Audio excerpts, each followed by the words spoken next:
നമ്മളുടെ ജീവിതം എന്ന് പറയുന്നത് ഒരു യാത്രയാണ്. ജനനം മുതൽ മരണം വരെയുള്ള ഒരു യാത്ര. ഈ യാത്രക്കിടയിൽ നമ്മൾ ഒരുപാട് റൂട്ടുകളിലൂടെ സഞ്ചരിക്കേണ്ടി വരും. ഒരുപാട് ആളുകളെ നമ്മൾ പരിചയപ്പെടേണ്ടി വരും, അല്ലേ? അപ്പം നമ്മൾ ഈ ഒരുപാട് റൂട്ടുകൾ ഉണ്ടെന്ന് പറഞ്ഞാലും പ്രധാനമായും എത്തിച്ചേരുന്നത് രണ്ട് സ്ഥലങ്ങളിലാണ്. ഒന്ന് നന്മയിലേക്കും ഒന്ന് തിന്മയിലേക്കും. നമ്മൾ സഞ്ചരിച്ചുകൊണ്ടിരിക്കുന്ന ബസ് അല്ലെങ്കിൽ നമ്മൾ പോയിക്കൊണ്ടിരിക്കുന്ന റൂട്ട് തിന്മയിലേക്കാണെന്ന് മനസ്സിലാക്കുന്ന ആ നിമിഷം, ആ ഒരു സമയം നമ്മൾക്ക് അതിൽ നിന്ന് ഇറങ്ങാൻ വേണ്ടി സാധിക്കണം. ഇറങ്ങാൻ പറ്റിയിരിക്കണം നമ്മൾക്ക്. അതിനുള്ള ബുദ്ധിയും വിവേകമൊക്കെ നമ്മൾക്ക് എന്തായാലും ഉണ്ടാകും. അല്ലാതെ നമ്മൾ ഏതായാലും ഇതിൽ പെട്ടു, ഇനി അങ്ങോട്ടേക്ക് ഇതിൽ തന്നെ പോവാം, അല്ലേ? ഒരു തെറ്റിൽ നിന്ന് മറ്റൊരു തെറ്റിലേക്കുള്ള യാത്രയാവരുത് നമ്മളുടെ ജീവിതം എന്നുള്ളത്. പറ്റിയ തെറ്റുകളെ തിരുത്താനുള്ള മനസ്സിനെ പാകപ്പെടുത്താൻ നമ്മൾ പറ്റണം. പറ്റിയ തെറ്റുകളെ തിരിച്ചറിഞ്ഞ് അതിനെ തിരുത്തിക്കൊണ്ട് നല്ലതായ വഴികളിലൂടെ സഞ്ചരിക്കാൻ വേണ്ടി, ജീവിതത്തിൽ സത്യസന്ധത നിറഞ്ഞ പാതയിലൂടെ സഞ്ചരിക്കാൻ വേണ്ടിയിട്ടും വിജയങ്ങൾ നേടിയെടുക്കാൻ വേണ്ടിയിട്ടും മനസ്സിന് സമാധാനവും സന്തോഷവും നിറഞ്ഞ ജീവിതം നിങ്ങൾക്കുണ്ടാവാൻ വേണ്ടിയിട്ടും നിങ്ങളെ സ്നേഹിക്കുന്നവരെ തിരിച്ചറിയാൻ വേണ്ടിയിട്ടും നിങ്ങൾക്ക് അവരെ സ്നേഹിക്കാൻ വേണ്ടിയിട്ടൊക്കെ നിങ്ങൾക്ക് സാധിക്കണം. പല ആളുകളുടെയും പ്രശ്നങ്ങൾ എന്ന് പറഞ്ഞാൽ, ഞാൻ തെറ്റുകൾ ചെയ്തു പോയി, ഇതിൽ നിന്ന് ഇനി ഞാൻ എങ്ങനെ മോചിതനാകാൻ പറ്റും, അല്ലേ?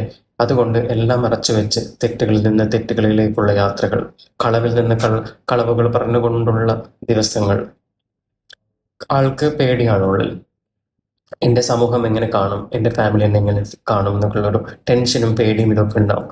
ഇതിൽ നിന്നൊക്കെ മാറാൻ ആഗ്രഹിക്കുന്നുണ്ടാവും. പക്ഷെ അവരുടെ ഉള്ളിൽ ഇത്തരം ചിന്തകളിൽ അകപ്പെട്ടുകൊണ്ട് തന്നെ അവരിതിൽ ഇങ്ങനെ പോയിക്കൊണ്ടിരിക്കുന്നു. അതിൻ്റെ ആവശ്യമില്ല. പറ്റിയ തെറ്റുകൾ എന്താണെങ്കിൽ പോലും നിങ്ങൾക്ക് തുറന്നു പറയാൻ മനസ്സുണ്ടെങ്കിൽ, നിങ്ങളെ സ്നേഹിക്കുന്നവരെ, നിങ്ങളെ മനസ്സിലാക്കുന്നവരെ, നിങ്ങളെ തിരിച്ചറിയുന്നവരെടുത്ത് നിങ്ങൾ ഷെയർ ചെയ്യുക. ഇല്ലെങ്കിൽ നല്ലൊരു പ്രൊഫഷണൽ സഹായം നിങ്ങൾക്ക് തേടുക. നിങ്ങൾ ഈ തെറ്റുകളെല്ലാം തിരിച്ചറിയാൻ നിങ്ങൾ ഒരാളുടെ അടുത്ത് ഷെയർ ചെയ്യുന്നതോടുകൂടി തന്നെ ഒരു പക്ഷേ നിങ്ങൾക്ക് നന്മ നിറഞ്ഞ വഴികളിലൂടെ സഞ്ചരിക്കാൻ വേണ്ടി സാധിക്കും.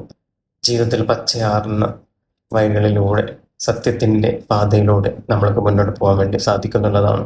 അല്ലാതെ ഒരു തെറ്റിൽ നിന്ന് മറ്റൊരു തെറ്റിലേക്കായി ആർക്കും കൊള്ളാത്ത, ആർക്കും വേണ്ടാത്ത, നമ്മളെ സ്നേഹിക്കുന്നവരെ പോലും വേദനിപ്പിക്കുന്ന രീതിയിലേക്കുള്ള ജീവിതമാവരുത് നമ്മളുടേത്. ഒരു പക്ഷെ ആ സ്റ്റോപ്പിൽ ഇറങ്ങുന്ന സമയത്ത് നിങ്ങളടുത്ത് കണ്ടക്ടർ പറയും, നിങ്ങൾ ഇവിടെ മുതൽ ഇവിടം വരെയുള്ള യാത്രക്കാണ് കയറിയിരിക്കുന്നത്, അതുകൊണ്ട് ബാക്കി പൈസയും കൂടെ അടച്ചിട്ട് വേണം നിങ്ങൾ ഇറങ്ങാൻ വേണ്ടിയിട്ട് കൊടുക്കുക.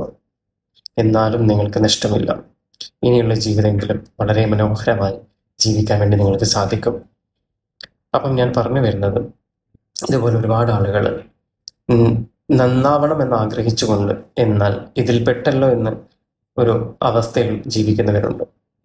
അവർക്ക് വേണ്ടിയുള്ളതാണ് വീഡിയോ. എല്ലാവർക്കും നല്ലൊരു ദിവസം ആശംസിക്കുന്നു. നിങ്ങളുടെ സ്വന്തം Ibrahim Majeed, councillor and psychotherapist.